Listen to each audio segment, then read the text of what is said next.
Adorar a Deus é uma decisão que você e sua equipe precisam fazer primeiro. Só então vocês vão poder esperar isso da igreja. Muitas vezes quando nós começamos o período de louvor, nós percebemos que a igreja está dispersa, está distraída. Nós não temos ainda o controle sobre o ambiente.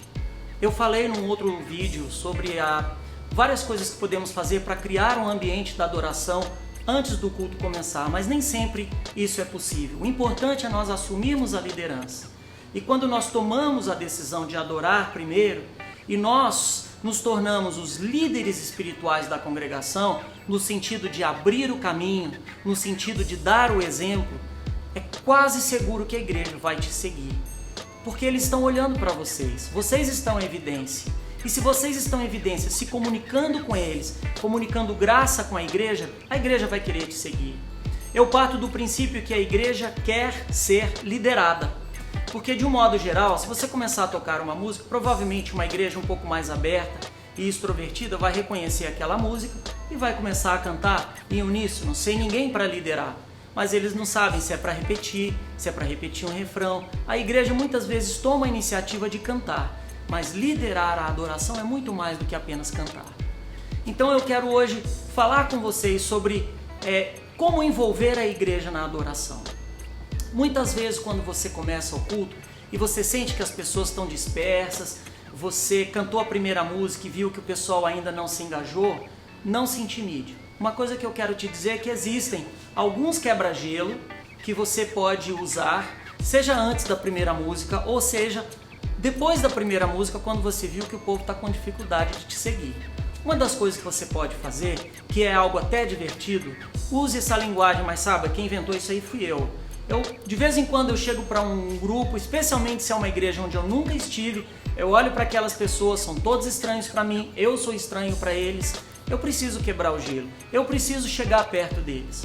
Então o que eu digo? Eu falo, fique de pé, dê um giro de 360 graus, veja se você conhece alguém que você não vê há muito tempo, vê se tem alguém que você ainda não conhece, pode sair do seu lugar, vai até essa pessoa, cumprimente, pergunta se essa pessoa está vindo pela primeira vez, enfim, eu deixo que a igreja vire um reboliço por 1 minuto, porque depois desse 1 minuto eu ganhei a atenção da congregação, eles se descontraíram.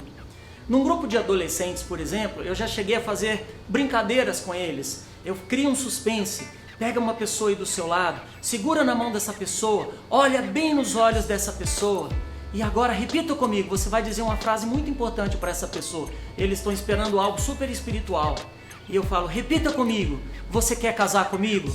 E quando eles ouvem a frase, você quer casar comigo? Aí eles caem na risada, quebra o gelo, diminui aquela distância entre a equipe de louvor e a igreja e a congregação.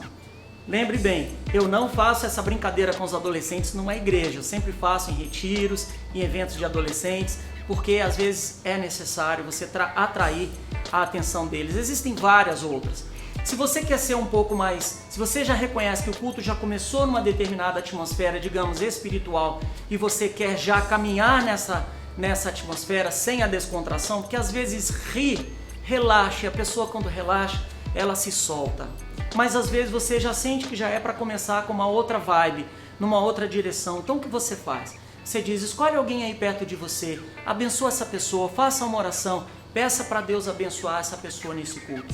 Os quebra-gelos normalmente funcionam.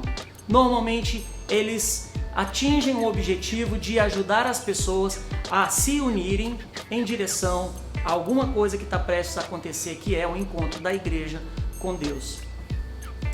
Então, uma coisa que eu acho que você sempre deve fazer, eu já falei num outro vídeo, gosto de insistir, preste atenção no briefing, aquela reunião de 30 minutos antes do culto, aquela reunião em que você vai ouvir como as pessoas da sua banda estão. Eu posso orar por vocês? Como foi a semana de vocês? O que vocês querem que nós oremos? Outra coisa, durante a semana, quando vocês sabiam que nós íamos estar ministrando aqui, Deus colocou alguma coisa, alguma palavra, alguma impressão no coração de vocês?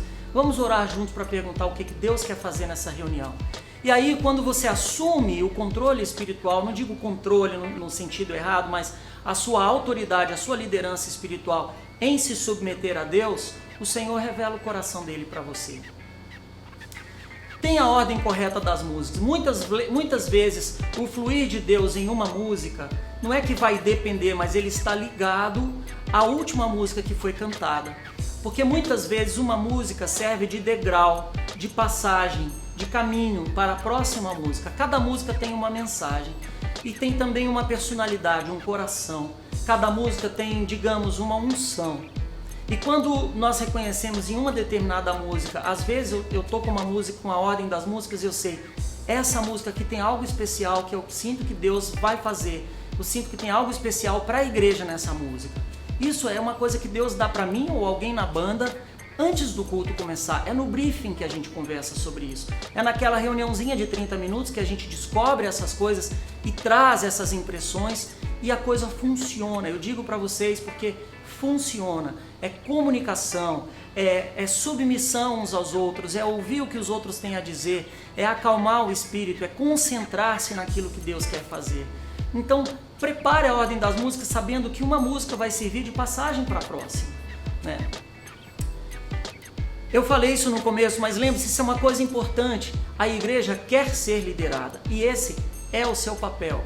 O seu papel é assumir a sua liderança quando isso é requerido a você.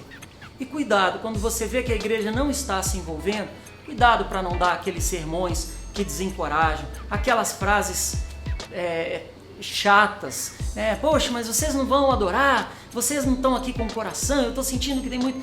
Não critique a igreja, tenha compaixão da igreja, vá onde a igreja está e tente conduzi-la até onde Deus quer conduzir a igreja. Mas nós precisamos fazer isso com graça. Nós precisamos ter amor por aquelas pessoas e uma certa empatia para nos identificarmos com elas onde elas estão e levarmos elas a esse lugar onde Deus quer que nós as levemos. Eu também já falei no outro vídeo que nós somos sacerdotes e nós somos reis. Como sacerdotes, nós temos essa responsabilidade de nos identificar com a igreja para poder levá-las até Deus. E para isso, nós vamos precisar de uma unção profética para usar os instrumentos legítimos de Deus para encorajar a igreja. Lembre-se, a sua abordagem com a igreja deve sempre ser positiva. Eu tenho certeza que a igreja vai responder à sua liderança quando você agir com graça e autoridade.